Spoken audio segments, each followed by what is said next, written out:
भाई को भेज दिया। ऐसा नहीं होगा, वो आएंगे तो आएंगे, और कल्कि अवतार उनके लिए घोड़े पे बैठे तलवार पकड़े कल्कि अवतार है जो देह के पुजारी हैं, जो काया के पुजारी हैं। संतों की भाषा में कल्कि अवतार का नाम क्या रखा गया है?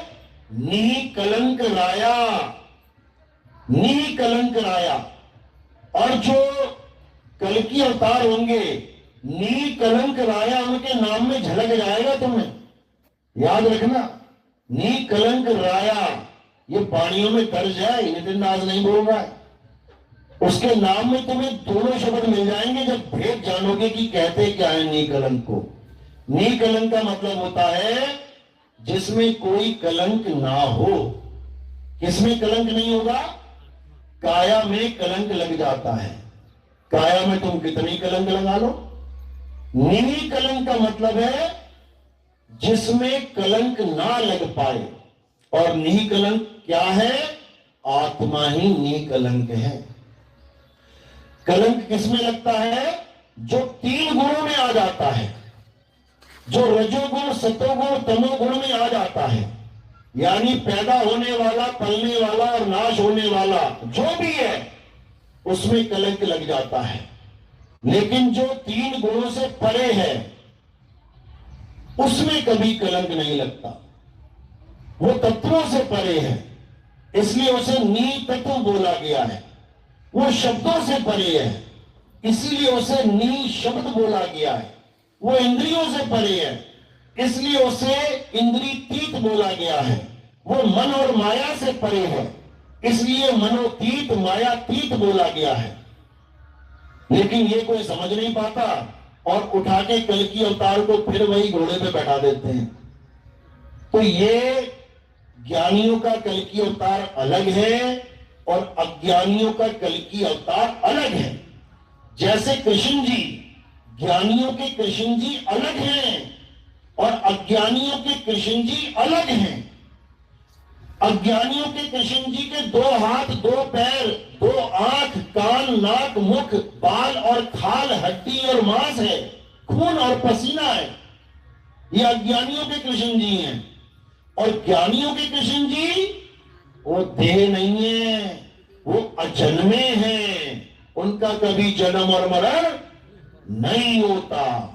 और ये लिखा भी है गीता में, ये मत सोचना नितिन दास बोल रहा है। गीता में साफ लिखा है, जो लोग मुझे नर रूप में मानते हैं, नर यानी आदमी, जो मुझे नर रूप में मानते हैं वो अज्ञानी मेरे असली स्वरूप को नहीं जानते। अब बता दो कौन सा बाबा है कृष्ण भगत जो कृष्ण जी को नर रूप में नहीं मानता और राधा को नारी रूप में नहीं मानता? एक भी दिखा दो तुम। हर बाबा कृष्ण जी को शरीर मान के बैठा है। और याद रखना, अगर शरीर तुम्हारा भगवान है तो तुम्हारा भगवान मर भी जाता है। कृष्ण जी के पैर में क्या लगा था? तीर लगने के बाद क्या हुआ था? मृत्यु। अगर तुम्हारा कृष्ण भगवान शरीर है तो शरीर को मारने वाला बड़ा वाला भगवान वो बहेलिया है। क्योंकि हम मरने वाले को छोटा और मारने वाले को बड़ा मानते हैं, तभी तो रावण को छोटा और राम को बड़ा मान रहे हैं। राम ने रावण को मारा, कृष्ण ने कंस को मारा, तो बड़ा कौन हुआ? राम और कृष्ण जी। तो जिसने कृष्ण को मारा वो कृष्ण से भी बड़ा हो गया। तो अज्ञानियों का कृष्ण शरीर है और ज्ञानियों का कृष्ण अजन्मा आत्मा है। इसी प्रकार निकलंक राया वो अजन्मा आत्मा है। हमारे गरीबदास जी महाराज कलम तोड़ महिमा गाते हैं निकलंक राया की। मैंने कई बार डाला भी है यूट्यूब पे, ध्यान से देखना कितना समझाने की कोशिश कर रहे हैं। और कुछ कबीरपंथी हमें समझाते हैं कि भाई तुम तो कल्कि अवतार की बात कर रहे हो, ये तो काल का अवतार है, तुम नहीं हो काल के अवतार क्या? तुम भी तो काल ही के अवतार हो। कैसे? काल का काम होता है खाना, खा जाना। तुम नहीं खाते क्या? सुबह से शाम तक क्या खा रहे हो? किसी ना किसी जीव को ही खा रहे हो। तो तुम भी काल ही के अवतार हो। क्योंकि काया नाम ही काल का है, काया काल ही है।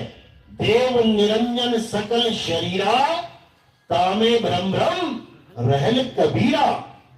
काया नाम ही काल का है, काया से परे दयाल का नाम है।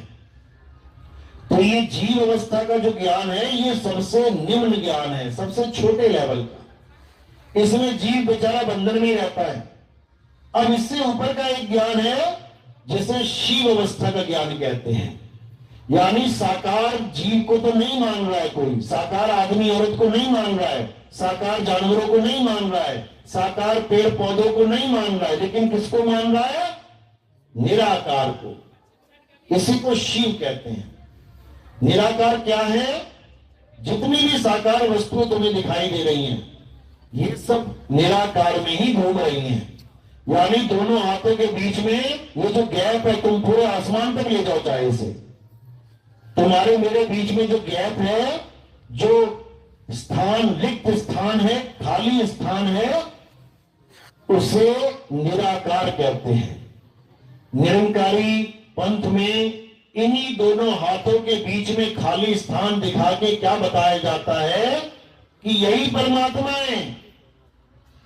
अब बेचारा ये जीव जो वैसे ही अज्ञानी है, ऊपर से गुरु भी ऐसा मिल गया, वो इसी को परमात्मा मान लेता है और उसको देख देख के कहता रहता है, धन निरंकार मैं तेरी शरण, मैनू बख्श ले, यानी मुझे बख्श लो। अब ये नहीं समझ में आ रहा इसको कि ये निरंकार में ही तो सारे खात्मे चल रहे हैं, सारी तबाही, सारे जितने भी आप देखोगे भूचाल, जितने भी देखोगे, कोई सुनामी, जितना भी तुम देखोगे कोई तबाही मच रही है, वो कैसे मच रही है? इसी निराकार में मच रही है। किसको बख्श लिया उसने? बता दो किसी को बख्शा हो तो? अरे जो गुरु निरंकारी है उसको नहीं बख्शा इसने, वो भी गोलियां लग लग के मरे हैं, उनके भी एक्सीडेंट हो गए, किसमें मरे? इसी निराकार में मरे। तो ये परमात्मा कैसे हो गया? बिल्कुल नहीं, ये तो तुम्हारी मदद तक नहीं कर सकता। तुम किसी कुएं में गिर जाओ, खाली कुआं हो, भले पानी ना हो उसमें, चारों तरफ तुम्हारे परमात्मा है, निराकार है, उसको बोलो जरा मुझे निकाल दे, निकल जाओगे क्या? यानी तुम ऐसे परमात्मा की शरण में आ गए हो जो तुम्हारी बात भी नहीं सुन सकता, जो तुम्हारी मदद भी नहीं कर सकता। और तुम किसी आदमी से कह देना, चलता हुआ आदमी कोई कुएं के ऊपर खड़ा हो, देख रहा हो तुम्हें, उसको कहो भैया निकाल दे, तुम्हें निकाल लेगा, वो तुम्हें बाहर निकाल लेगा। तो निराकार तो खड़ा देखता रहा और निकालने वाला कोई और हो गया। इसका मतलब उस निराकार से भी कोई बड़ा है। अब केवल साकार मत मान लेना उसको कि वो आदमी साकार है इसलिए उसने मुझे निकाल लिया। साकार तो लाश भी है, साकार तो लाश भी है। जब लाश गिर पड़ती है किसी की तो क्या वो साकार नहीं है? साकार है।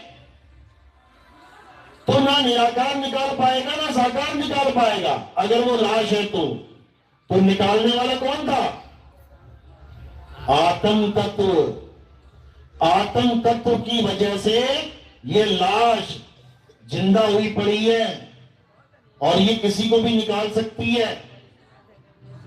इस आत्म तत्व को जानना है, इस आत्म तत्व को पता करना है कि क्या है।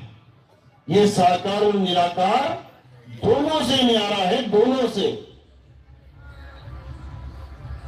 इसीलिए कबीर साहब ने बोला साकार निराकार दोनों से न्यारा और जानेगा कोई जानन हारा। ये सबके बस की बात नहीं है कि जीव और शिव का ज्ञान समझ में आए। इसी शिव को ब्रह्म कहते हैं और इसी साकार को जीव कहते हैं। ये साकार बना बैठा है और ब्रह्म निराकार बना बैठा है। इसीलिए ये लोग इसको ब्रह्म ज्ञान कहते हैं, लेकिन भूल जाते हैं कि ब्रह्म से भी परे कुछ है। और वो क्या है? पार ब्रह्म। ब्रह्म से परे क्या है? पार ब्रह्म। अब ये क्या है? साकार का भी पता लग गया, निराकार का भी पता लग गया, लेकिन ये पार ब्रह्म क्या है ये किसी के समझ में नहीं आ। तो पार ब्रह्म कह लो, परम ब्रह्म कह लो, परम आत्मा कह लो, ये सब उसी के पर्यायवाची नाम है। तो साकार और निराकार यानी जीव और ब्रह्म से परे पार ब्रह्म को जानना है। और जब पार ब्रह्म को जानने वाला गुरु तुम्हें भेद समझाएगा तभी तुम पार ब्रह्म को जान सकते हो, नहीं तो तुम्हारे बस की बात नहीं है कि तुम पार ब्रह्म को जान पाओ। तो कबीर साहब यही समझा रहे हैं कि ब्रह्म बड़ा की जहां से आया। ये पढ़ते हैं बानी है ये लोग, लेकिन समझ नहीं पाते। कह रहे ब्रह्म बड़ा कि जहां से आया, और वेद बड़ा कि जिन निर्माया, ई मन बड़ा कि जेहि मन माना, और राम बड़ा कि राम ही जाना। ब्रह्म ब्रह्म कबीरा फिरे उदास, तीरथ बड़ा या तीरथ का दास। इतनी बात समझ में नहीं आ रही है। कह रहे जो ब्रह्म को बड़ा मानते हो, ये ब्रह्म आया कहां से ये जान लो। ब्रह्म बड़ा की जहां से आया, वेद बड़ा की जिन निर्माया। जो वेदों के पीछे पागल हैं, सोचो वेद लिखा किसने है, किसके द्वारा वेद लिखे गए हैं, वो कितना बड़ा होगा वेदों से। उसने 4 वेद लिखे, वो 5वां भी लिख देता। जिसने 4 लिखे वो 10 भी लिख देता। तो लिखने वाला बड़ा है, लिखी जाने वाली चीज नहीं। ब्रह्म बड़ा की जहां से आया, वेद बड़ा की जिन निर्माया, ई मन बड़ा कि जेहि मन माना, राम बड़ा कि राम ही जाना। वो मन बड़ा है जो कहते हैं जी मन पे कोई काबू नहीं पा सकता, मन ऐसे मन वैसे। कहते हैं वो मन बड़ा या वो मन बड़ा जो काबू हो चुका है, जो लग चुका है लाइन में। ई मन बड़ा कि जेहि मन माना, और राम बड़ा कि राम ही जाना। वो राम बड़ा है जिसको तुमने लिख दिया दीवार पे, या वो बड़ा है जो उसको लिखने के बाद जान रहा है कि मैंने क्या लिखा है। यानी लिखने वाला बड़ा है और लिखी जाने वाली चीज छोटी है। जिसने लिखा है वो मिटा भी सकता है, अभी तुम लिख के मिटा दो। तो ये वो राम नहीं है लिखा और मिटे जाने वाला, जिससे कल्याण होगा। कौन सा राम है? जिसके लिए कबीर साहब गुरु ग्रंथ साहब में कहते हैं, अंग नंबर 340 पढ़ो। क्या कह रहे हैं? ओंकार आदि में जाना, लिखी और मिटे ताही न माना। ओंकार लखे जो कोई, और जिन ये लखा सो बिरला कोई। कहते मैं उसको नहीं मानता जो लिखे और मेटे में आ जाता है। यानी लिखने मेटने में क्या आता है?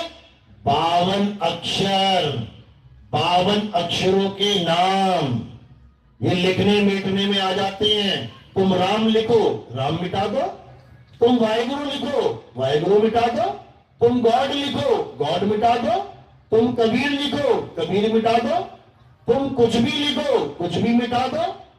तो लिखने और मिटने वाला खेल ये कबीर साहब का नहीं है। गरीदास जी महाराज समझाते हैं, 52 अक्षर लेख राम रंग होरी हो। समझा रहे हैं कि 52 अक्षर क्या है? लेख है।